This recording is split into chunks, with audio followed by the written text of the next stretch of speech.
My name is Fidel Nyukuri, and I work here and serve here at Grace Point Church as associate pastor. Among my duties, apart from regular preaching, I'm also in charge, sort of looking after the small groups that we have in church. So men's ministry, women's ministry, growth groups, and others, and other small groups. And also in charge of shepherding and visitation. So just looking after the spiritual needs of the people. Expositional preaching, or what some people might call expository preaching, simply put, is taking a text of scripture and letting it speak what it is saying. So as a preacher, when you're doing expositional preaching, what you're doing is to make the main point of your sermon to be the main point of the text. And so you're moving from what the text is saying, using the tools that you have in interpreting scripture, and then to see what that text now speaks to our context. So you have to do a contextualization, not just saying it is as it is, but how do you speak it in a language using images, ideas that people in your context will be able to understand, and being faithful to that, what the author of that passage intended. The purpose of expositional preaching, first to the preacher, is the preacher is able to grasp God's word well. When the preacher uses the tools available for him to grasp the truth of scripture, then he will understand God's word better, more than he would have done if he was just, not having an expository preaching or using any other method. To the congregation, which is the second thing, is they become biblically literate.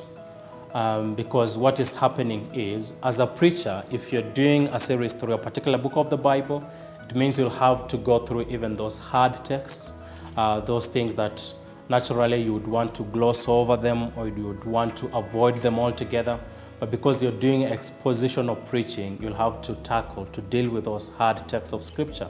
And so it lends to you being now biblically literate, to your congregation being biblically literate, able to understand what the Bible is saying.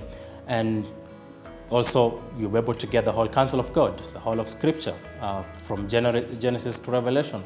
As you go through the different books of the Bible, your people will be able to get the whole counsel of God. I'm thinking about passages like 2 Timothy chapter 3, verse 14 to 17, summarizing, just saying how Scripture, all of Scripture, is able to make one wise for salvation.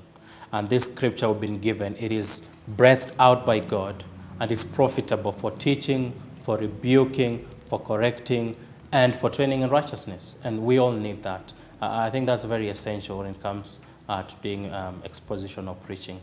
And the other thing, which may look like it's a small issue, but for you, the preacher, it gives you the freedom of not having to be very creative in choosing what topic to do every Sunday, and how to be creative and relevant to the people you're preaching to every Sunday when it comes to topic of preaching. Because there you already have a text. It's for you just to find out what it is saying and tell your people what it is saying.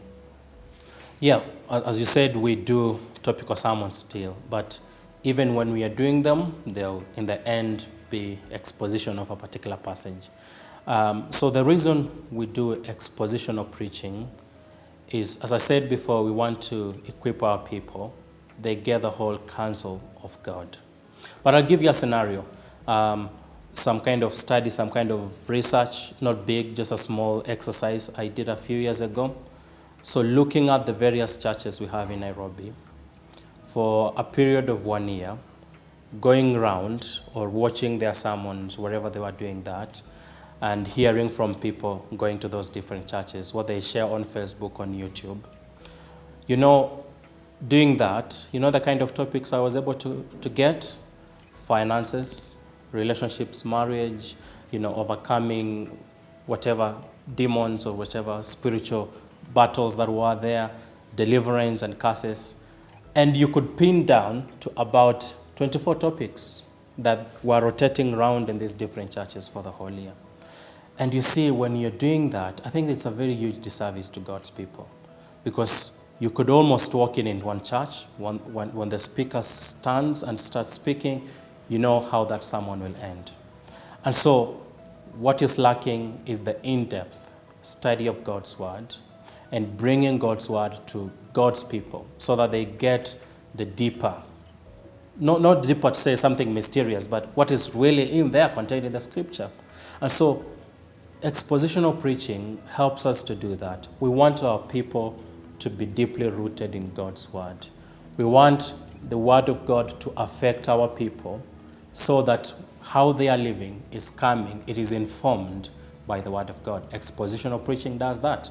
I can come up with any fancy topic and I will say my own things. That's the problem with having a topic.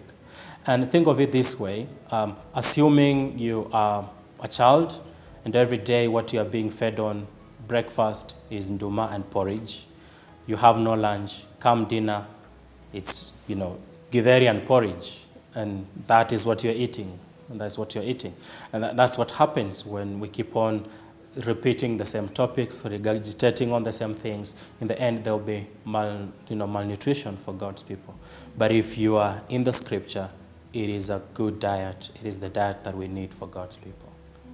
I think it goes back to the point of who is God and how has he revealed himself to us? How do we get to know him?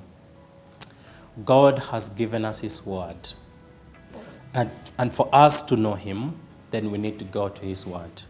Hebrews chapter 1, this word is the word of the Son. He has revealed himself in these last days through his Son. And this Son, we get to know him as we study Scripture.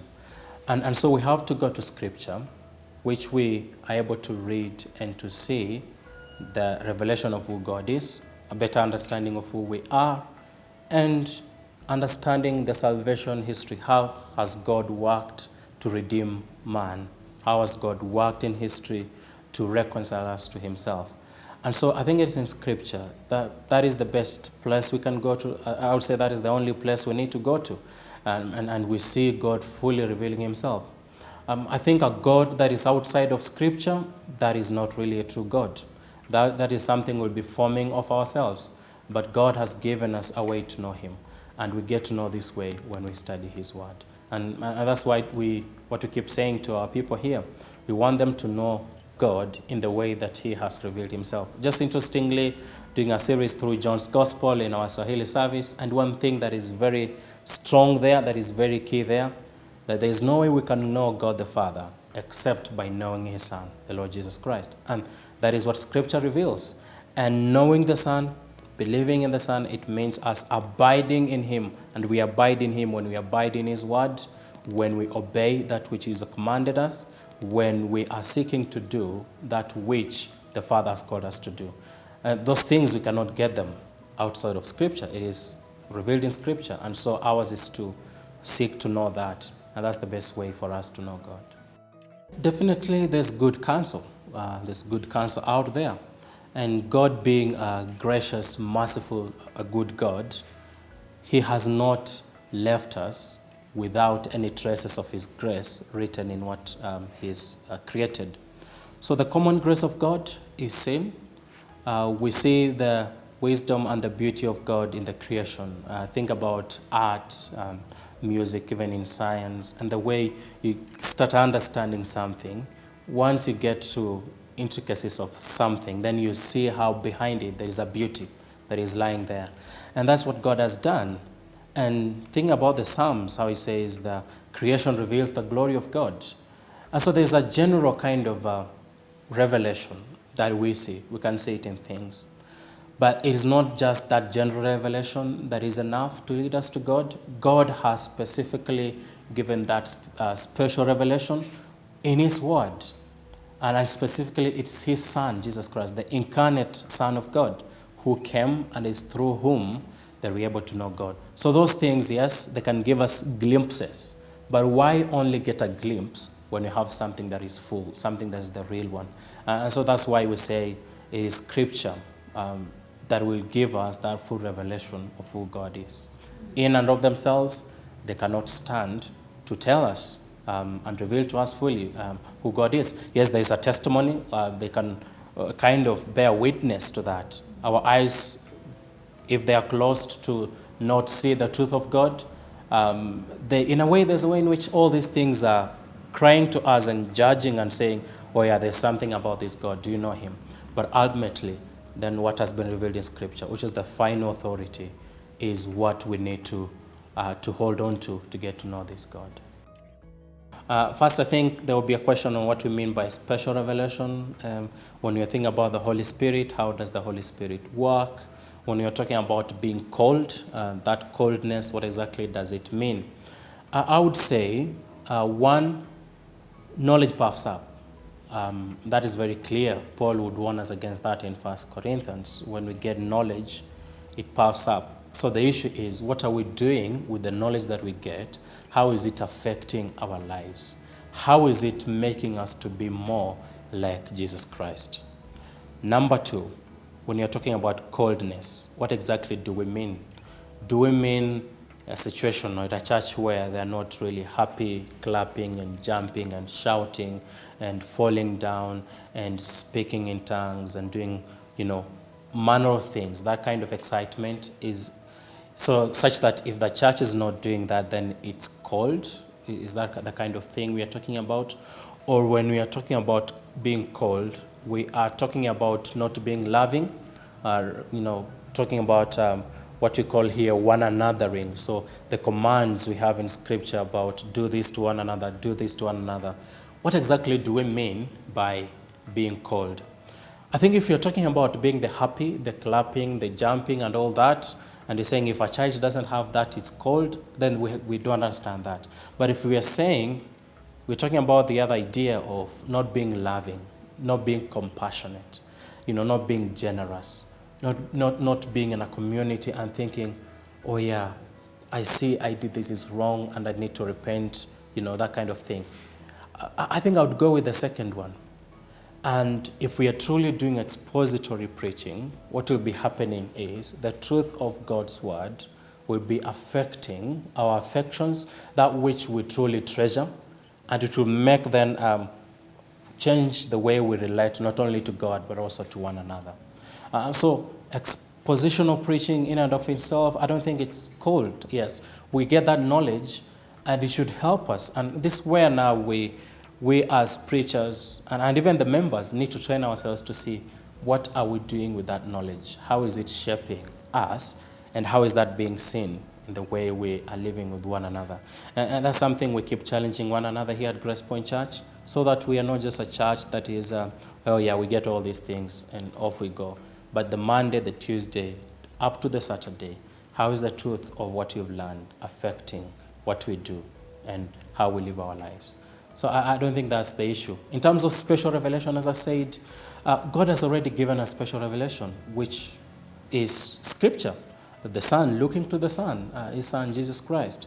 And the Holy Spirit then, when we read Scripture, we grasp the truth of Scripture, He illuminates our hearts, we get that light bulb moment where all our senses are lit, and we get to understand the truth of Scripture.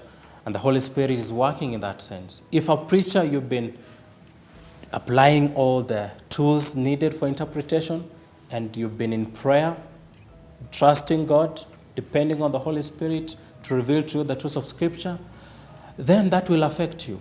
You'll not go and preach a cold sermon or a dry sermon or a sermon that will make people be cold. I don't think that is what expository preaching is. Expository sermons are born in prayer, are born in the study of the Word, in the working of the Spirit. And that is the same thing. When it's preached in the working of the Spirit, then the people are going to receive that Word, and the Spirit will be implanting that truth deep in their hearts, and they will be changed by that truth.